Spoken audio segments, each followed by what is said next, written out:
Gì? Ồn ào thì theo được tỉnh. We used to look at economics books. Economics books, the utility curve is which way? What are economics books? Economics books are books which are what? Desirable. Is risk desirable? Do people like risk? Risk averse hates risk. So to a risk averse person, the utility curve for risk is this. Usually the utility curve is this way. All of you know that. That's the typical utility curve for economic goods. But if the goods is an economic bad, like cancer, is an economic good or bad? It's an economic bad because it's bad for the body. Therefore, if it's an economic bad, you look at the utility curve. The utility curve is the other way around. Not this typical way, but this one, outward sloping. Okay, so outward sloping is very simple. If you want people to take more risk, let's say you have to take a risk of 2%, the 3% return will be okay. But if you want to take more risk, 8% risk, our utility will rise from 4. Unless you give me a higher return, then the utility can remain constant again. Understand? If you do nothing, you ask me to take no more risk, my utility will fall from, let's say, 10 to, let's say, 2. How can you go back to the same level? Then you must give me higher return. Understand? That's why the utility function is always okay. You want people to take on more risk, you got to give them higher return. Otherwise, it's okay, that's why the utility function is always okay. So that's for economic bad. So for risk averse, less risk. Taking on more risk requires a higher return. So economic bad is this. Thứ ba là 24 rồi. Được nghỉ.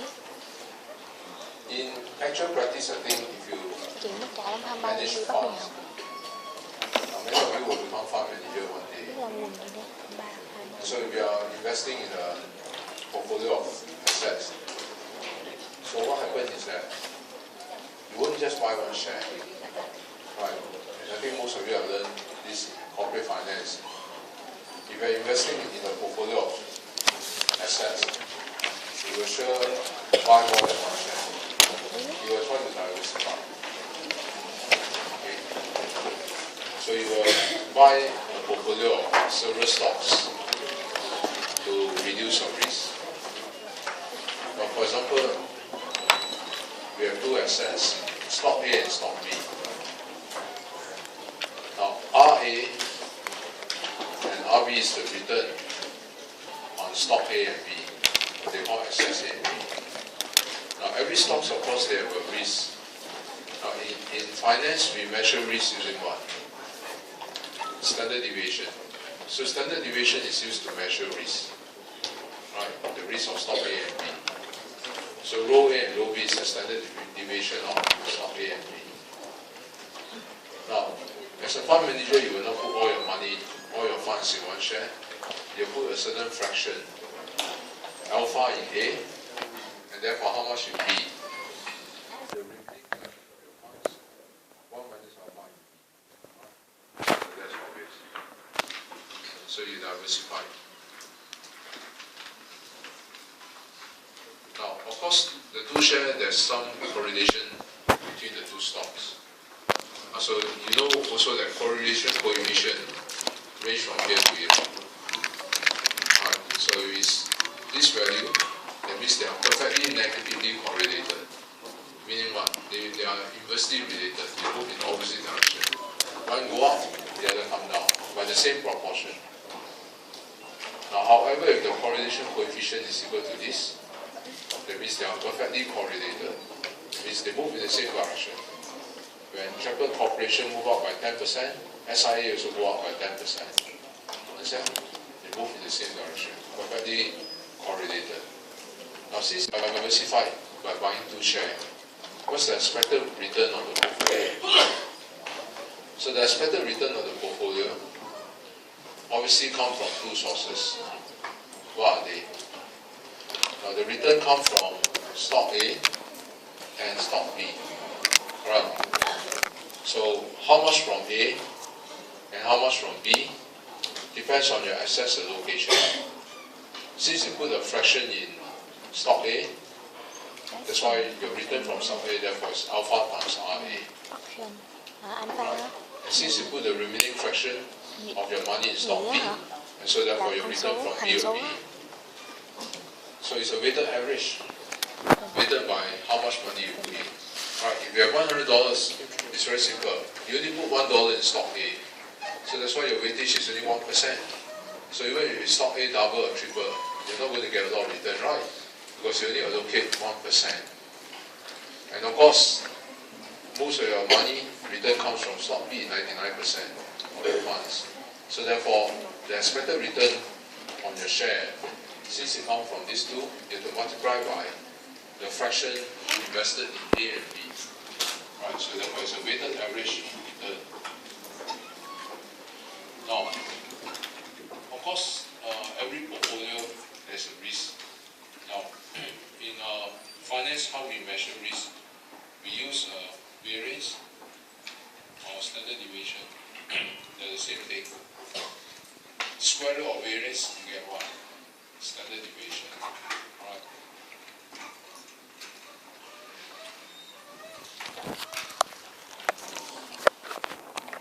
So now the risk or the variance come from 2 sources. The risk or the variance of the portfolio comes from where? The variance of A and the variance from stock B. So it comes from these 2 sources.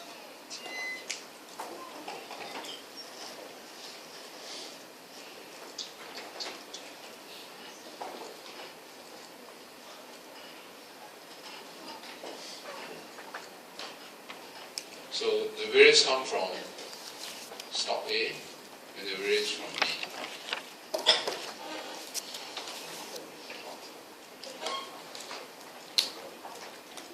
Of course, you have to multiply by their weightage. Now, since variance is about square, you also have to square the weightage. Fraction alpha in A, fraction 1 minus alpha in B. Then you square them. Understand? Times what? Times their fraction alpha in A, 1 minus alpha in B, times their standard deviation, times the correlation coefficient. Now, this is a formula, a statistical formula to find variance. So there's nothing for you to wonder why. This is just the basic formula for variance. Right, if you have done your stats. Now naturally you can see it's very simple. If alpha equal 1, what does that mean? Well, if you put all your money, if alpha equal 1, this become what? 0. So you can throw away this whole thing. Now if alpha equal 1, this also becomes 0. That means you can throw away everything. Which means if alpha equal 1, the variance only comes from here. Now so if alpha equal 1, therefore the variance is equal to 1 times rho squared A. Okay? Now variance is this. So if you square root, you get the standard deviation. Now actually common sense tell you, if alpha equal 1, that means you put all your money only in stock A. Of course the risk all come from stock A. The return of the portfolio all come from stock A as well. Risk is all from stock A. If alpha equals 0 means what? You don't have to look at the mathematics. Alpha equals 0, that means you buy in nothing, stock A. You must have put all your money buying A, B. And naturally your return of the portfolio will all come from B. And the risk of the standard deviation will come from B. Simple. That means by controlling the fraction that you invest in each stock, let's see what you can do. Now, there are 2 formulas I need to memorize for your exam. These 2 formulas, which we use quite often.